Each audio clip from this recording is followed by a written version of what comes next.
Hi, hello, how are you? I hope you're doing well. I hope you're doing amazing. My name is Lisa Kanyomozi Raboni, and this is Conversations with Kanyomozi. For the month of July, I have been focusing on creating content around business lessons that I've learned in running a brand for 3 years. If you know me, I love business, I love money. I literally, everything I think about, I'm like, how can I start a business out of this? I remember I was having a conversation with my cousin, just telling me, I got this place and they have like this much, they have tops for this. And I'm like, why don't you get capital of like X amount and start selling them? You have this market, you have this target audience. Like, I love business planning. I love supporting small businesses. I love thinking through small business ideas, like small business until it becomes a business. Yeah, period, par. Anyway. So if you don't know now, you know, I run a brand called OBONIIRE, and it is made by African women for African women. OBONIIRE means you're beautiful, and I try to encompass that with every single product that I put out on the market. I started off with wraps. One, they were my signature item that I used to wear in terms of my outfits. Like, I always had a wrap on, but this was also the time when I was doing this was a time when I was just getting into the business of natural hair, and I wasn't feeling myself. But the wraps just found a way of making me feel beautiful. I love jewelry. I know it can spice up an outfit, so that's why we moved into brass jewelry.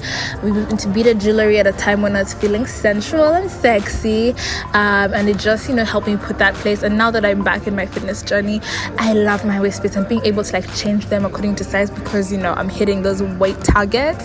Hectically amazing. And then we move into clothing, and my clothing that I'm trying to create is, I say trying because yes, there's clothing in the market, but we are still very much in the experimental period of a product, where sometimes we had skirts on the market, they needed to go back into refining. We had wrap tops on the market, they need to go back into refining. But ideally, we're trying to make every single purchase of our product feel beautiful. And if you know you're a woman, your weight is gonna fluctuate. Like, the beginning of the month and the end of the month, you're two different sizes at times, because you're probably bloating. Your body has decided it's menstruation week, we're gonna be looking like this. So the fluctuation of your body just moves, and I just want to make sure my brand caters to all of that. So that's OBONIIRE. Anyway, OBONIIRE was a social media business, and over the 3 years that we have been in existence, we are opening up in a new country. Period. Per. I thought we would open up in 2 new countries, but sometimes I shoot too high. But nonetheless, we get a target. So we're opening up in one country officially. We are looking to open up into another country by the end of the year, early next year. We launched our clothing line, so we have more than one product in the market, and that has happened over the past 3 years. We have a physical outlet. We started off as an online business, so in the middle of town, mind you, next to Kololo. And if you know me, you know Kololo is home. So that's OBONIIRE. And I thought, let me just share with a couple of business owners just like myself, maybe my point 1 or point 4 may be of use for the growth of your business. So let's get into it.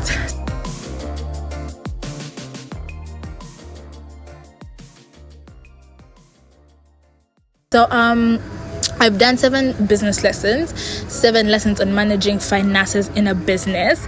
And for this one, I would really like to do 7 things to know about running a business on social media. The first one is open shop. So a lot of the times, as we go through social media businesses, it's harder, or it just gets the dynamic of posting every day, and maybe you're not getting sales, it's a bad season, or just remembering to post every day, it tends to get hectic. Trust me. But I would like for us to treat our social media businesses the way people who have shops that they're renting treat it. There's no day now that I have a physical outlet that it's going to be closed. You can't pick up a delivery household because at the end of the month, rent's gotta come through. But as much as you don't pay rent, you have stock. So that stock's gotta go. You have to account for the money you've used in that stock. So even if it means you're getting 1 client a week, and you've gotten them because you posted and they saw a picture and they took a screenshot and made an order, that's 1 client. And 1 client will always be better than 0 clients, my girl, my guy. 1 client will always be better. And that's your data costs covered for that week. and then you can go and fight another week. You get? So at least your business is making some money. That's what I say. Obviously, if you have a small business, I hope that it's not the only thing that's bringing you income, but then that's even more reason for you to open shop every single day. The second one is visuals are everything. Please put into mind how you post, what you post, the background, the picture quality, the camera quality. Every time that we're launching a new product, I'll make initiative to hire the best in the game. Simply Lucky. Anyway, I'll make it let's go through the mood board, the thought process. What are we doing? How are we going to put this out? How do we share this content? Visuals are everything. They're everything. And then aside from that, I build my business around a community-based business. So I will have to put my clients out there and just show, what, guys actually buying, and you guys look good wearing OBONIIRE products. Number 3, customer care is key. I have fallen short on this, primarily why I hired someone to do it for my business, because I just get so busy. So now we've responded to 3 hours, 4 hours later. But customer care is key. Apologizing when you're in the wrong, offering discounts, even if you feel but this babe has lied, that is none of the babe's business. That is your business. Go and rant. My store manager, when she was learning for me at some point earlier on, we'd go to market days and she'd look at me and she's like, "You're the same Lisa, as in Lisa Kanyomozi." And I'm like, yeah. For my business, I'm a slave. For my business, I'm a worker bee. Period. I don't know why I'm saying that word recently, but okay. For my business, I'm a worker. If you meet me outside my business, it's the real me. The real me is gonna show up.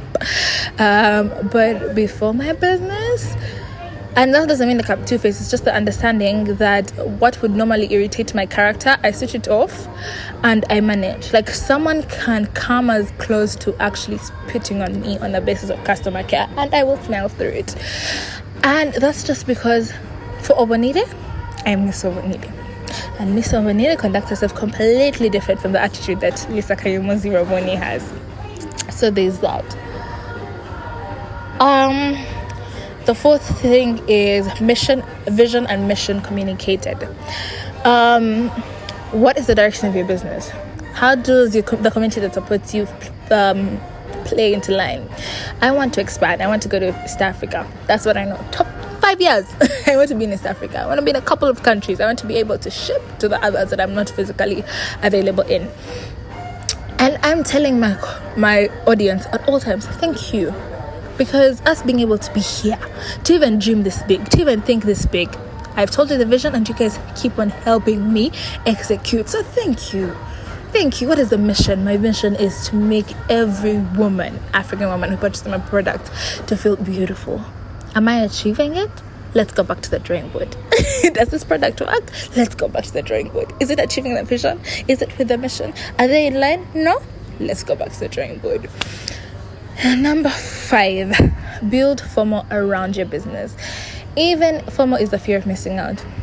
Yes. If you don't know what needed, babe, I don't know. Tell us why we need to tap into your business through social media. That's your biggest tool. Tell us. I will tell you the hottest babes of needed babes. So clearly you're playing.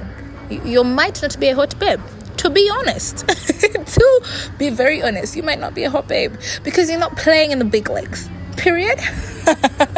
No, but build FOMO. Why should we buy your food? Yeah, why should we buy your pastries? Why should we support you when there are 10 other pastry businesses? Why? Why should I give you the money? Why should I come to your restaurant? Play on our minds, because again, there's a term, consumerism. Play with that tactic. Go to a business school and learn the economics of marketing a product. People are easy to be frauded. I don't want to say this to business owner, but if you are thinking about, people just want a narrative. They want to see it executed. They want to see people buy into it, and then they're going to be a part of it. Build FOMO around your business. Believe in your business. There's no day, even if it's an anklet, let me wear an anklet. Let me wear a waist bead. Let me wear a ring. One ring like this. I will wear, I'll wear a head wrap. I'll wear anything every day. Or I'll post something about my business. on my personal pages, because I do know that I'm blessed enough to have a following. But I believe in my business. If you don't tell us to buy from you, who's going to tembea for you? You tell me. No, you tell me. Please tell me, who's going to tembea for you? I don't know. If you ask me to honestly tell you, I don't know who's going to tembea for you. So if you cannot believe in your business, if you're not wearing your business, if you're not speaking your business, if you're not marketing your business, if you're not screaming on the top of people's if you're not screaming on the top of people's heads about your business, then who's going to do it for you?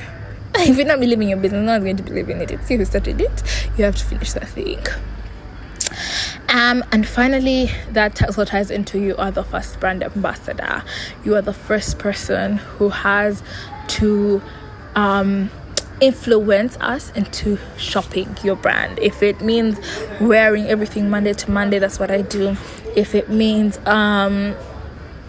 like marketing every single product, like people like when you've just about one, yeah, there's a guy, he's one of the owners of Chadco. Do you know that there's a term for that marketing that's very aggressive? When he talks about his businesses, when he talks about his investments, you're just like, gosh guys, you are giving me headache. I don't even know why I went too far to Chadco. If you know Brian, Boris and Johnny, and they are the team that leads Tobayo. At the time they say, you guys don't have that clothes. These boys will wear Tobayo shirts, Tobayo long sleeve shirts, Tobayo t-shirts. Okay, you can say, gosh, thanks for making all the merchandise in the world for Tobayo, but whenever you see them, you think, oh, so what's Tobayo doing now? Like you ask, or you just remember, oh, you know what? That business actually exists. They are the ambassadors of their business. They don't want to know. Sergio, you saw me in it yesterday. I went to wear it again today. So you know Tobayo. Right now, Tobayo, like if you have the honor of having Boris's number, you will, like, there's no such as post. There is nothing that doesn't say Tobayo. They live, breathe, eat, inject their systems with their brand. And that's the same thing, because how else are you going to grow? How else will you grow the visibility? How else will you grow the clientele? How else will you grow the audience? You are your first ambassador. And that's that on 7 things to know about running a business on social media. I hope you enjoyed this episode, and don't forget to shop OBONIIRE. Bye.